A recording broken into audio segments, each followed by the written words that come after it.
আসসালামু আলাইকুম, welcome back to my channel. আমি হলাম মুমতাজ। আমার চ্যানেলে আপনাদের সকলকে স্বাগতম। আজ আবারও আমি চলে এসেছি একটি নতুন ভিডিও নিয়ে। তো আপনাদের তো প্রতিদিনই অনেক মশলাদার খাবার নিয়ে হাজির হই। তো আজকে একটু অন্যরকম একদম হালকা ফুলকা একটি খাবার নিয়ে চলে এসেছি। তো রেসিপিটি কি অবশ্যই আপনারা জানতে পারবেন, পুরো ভিডিওটি স্কিপ না করে দেখতে থাকুন। আজকে আমি রান্না করতে চলেছি ছাগলের পায়া। তো ছাগলের পায়াটা যেহেতু আমার প্রেসার কুকারটা একটু খারাপ হয়ে গেছে, তার জন্য একটাই প্রেসার কুকার ছিল। আর আপনারা সবাই জানেন আমি বাইরে থাকি, তো মানে বাড়ির মতো এতটা অ্যাভেলেবেল নয় সব কিছু। তার জন্য তো আমার কাছে একটাই প্রেসার কুকার ছিল, সেটা নষ্ট হয়ে গেছে। তো কালকে রাতে নিয়ে এসেছিলো, মানে দুপুরবেলায় নিয়ে এসেছিলো। দুপুর থেকে কাল অবধি সেদ্ধ করেছি, যাতে খুব ভালোভাবে কুক হয়ে যায়। আর কুক হলে কিন্তু পায়াগুলো খেতে বেশি ভালো লাগে। তো এই যে সেদ্ধ করে নুন হলুদ দিয়ে আমি সেদ্ধ করে রেখেছি। এবার আমি রান্নাটা করে নেব। তো রান্নাটা কিভাবে করব সেটা তোমাদেরকে দেখতে হলে পুরো ভিডিওটা দেখতে হবে।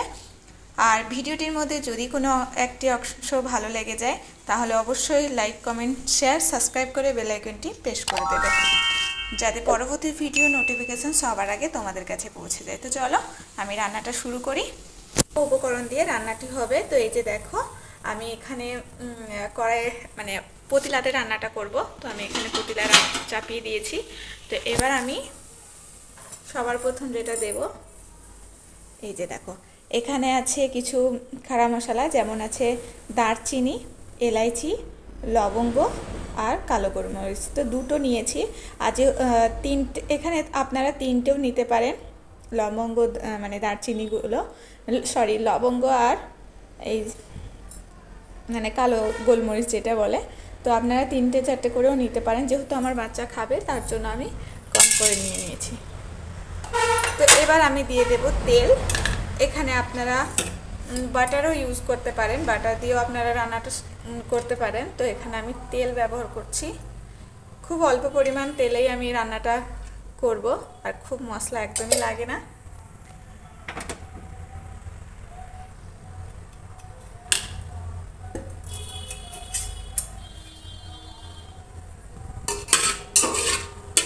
এগুলো পেঁয়াজ কুচি। তো আমি এখানে খুব বেশি পেঁয়াজ ব্যবহার করব না, দুটো মতো পেঁয়াজ ব্যবহার করেছি। খুব বেশি পেঁয়াজ দিলে কিন্তু পায়া খেতে একদমই ভালো লাগে না।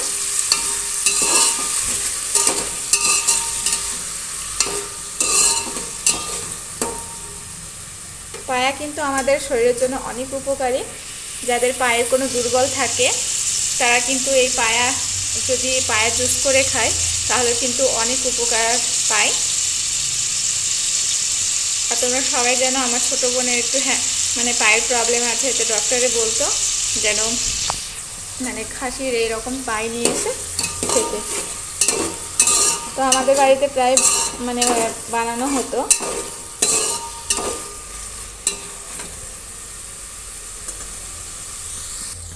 তো এই মুহূর্তে আমি দিয়ে দেব আদা রসুন পেস্ট। তো আপনারা চাইলে আদা রসুনটাকে কুচি করে কেটেও দিতে পারেন, চপ করে।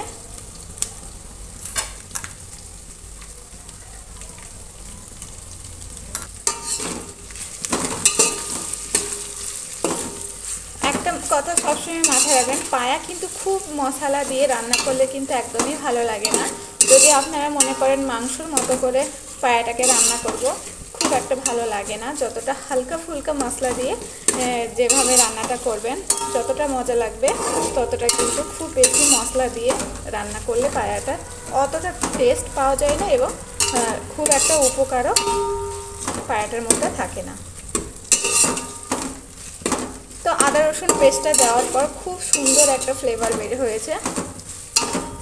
বেশি লাল করার কোনো প্রয়োজন নেই। আর সবসময় খেয়ালে রাখবেন মানে কম ফ্লেমে যেন রান্নাটা হয়, লো ফ্লেমে রান্নাটা করবেন, যেন পুড়ে না যায় মশলাটা কোনো রকমভাবে, তাহলে কিন্তু টেস্ট লাগবে না। এই যে আমি দিয়ে দিলাম হলুদ গুঁড়ো, একটুখানি ভেজে নেব।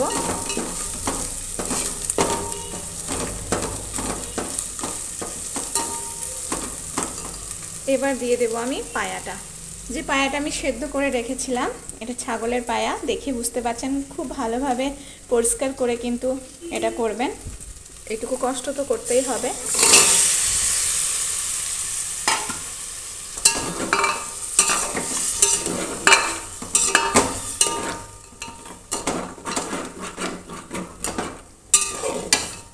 চাইলে আপনারা হলুদটা স্কিপও করতে পারেন, হলুদটা না দিলেও হবে, কিন্তু দিলে কি হয় একটু দেখতে ভালো হয়। বিনা হলুদে খেতে আমরা একদমই অভ্যস্ত নয়, সাদা সাদা হয়ে থাকলে খুব একটা আমাদের ভালো লাগে না, বাড়িতে কেউ খেতে চান না, তার জন্য হলুদটা দেওয়া। তো তোমরা যদি সঠিক যে উপকারটা চাও তাতে তোমরা হলুদটা না দিলেও কিন্তু হবে। তো এই যে দেখো আমি ভালোভাবে আমি কষে নেব। যেহেতু এটা কাল দুপুর থেকে সেদ্ধ করা হয়েছে, বারবার জাল দেওয়া হয়েছে, তো খুব তাড়াতাড়ি সেদ্ধ হয়ে যাবে। এমনিতে দেখো হাড় থেকে মাংসটা আলাদা হয়ে গেছে।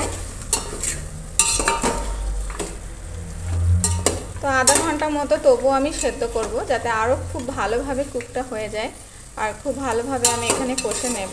তো তোমরা দেখতে থাকো, আর খুব তাড়াতাড়ির মধ্যে রান্নাটা আমি কমপ্লিট করব, যেহেতু আগে থেকে সেদ্ধ করা ছিল। আর তোমরা লক্ষ্য করলে নিশ্চয়ই সেরকম কোনো মশলাই আমি ব্যবহার করলাম না। পায়াটা যেহেতু আগে থেকে নুন হলুদ দিয়ে সেদ্ধ করা ছিল, তার জন্য আমি নুনটা আগে থেকে আর দিইনি। তো যদি প্রয়োজন হয় আমি অবশ্যই দেব। তো জল দেওয়ার পরে যদি প্রয়োজন হয় সেরকমভাবে আমি লবণটা দিয়ে নেব। এখন অবধি লবণের কোনো প্রয়োজন হয়নি। এর মধ্যে পানি দিয়ে দেব।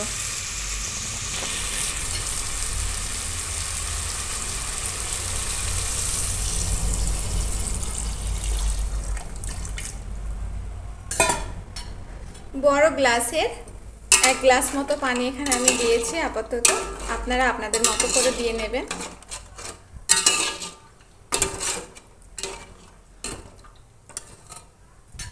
তো আমি আরও কিছুটা পানি এখানে অ্যাড করব, মানে ছোট কাপে 1 কাপ মতো পানি আবারও আমি দিলাম। তো এবার আমি ঢাকা চাপা দিয়ে রেখে দেব বেশ কিছুক্ষণ, প্রায় আধা ঘন্টার মতো, তারপর আমি দেখাচ্ছি।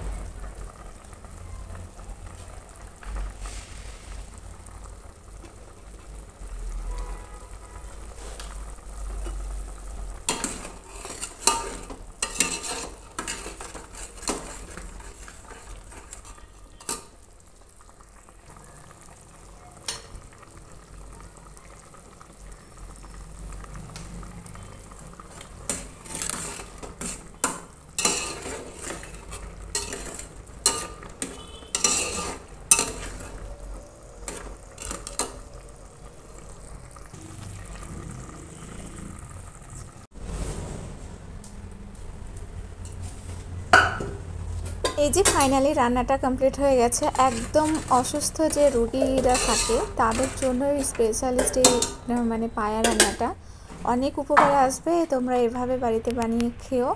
আর যারা সুস্থ, একদম সুস্থ মানুষের জন্য করতে যাও, যদি মনে করো একটু তিখা বেশি দেবে, মশলা একটু দেবে, তো দিতে পারো, কিন্তু আমার এই রকম করে একটু হালকা ফুলকা খেতে বেশি বেটার লাগে পায়াটা, তাই এইভাবে রান্নাটা করলাম। রান্নাটা তো আমাদের কেমন লেগেছে সেটা অবশ্যই কমেন্টের মাধ্যমে জানাতে ভুলবে না। ভালো লাগলে লাইক কমেন্ট শেয়ার করে দেবে, সাবস্ক্রাইব করে বেল আইকনটি প্রেস করে আমার সাথে থেকে যাবে, যাতে পরবর্তী ভিডিও নোটিফিকেশান সবার আগে তোমাদের কাছে পৌঁছে যায়। তো চলো আজকের মতো এতটুকুই, আবারও দেখা হবে অন্য কোনো ভিডিওর সাথে। ততক্ষণ ভালো থাকবে, সুস্থ থাকবে। আসসালামু আলাইকুম, থ্যাংক ইউ ফর ওয়াচিং।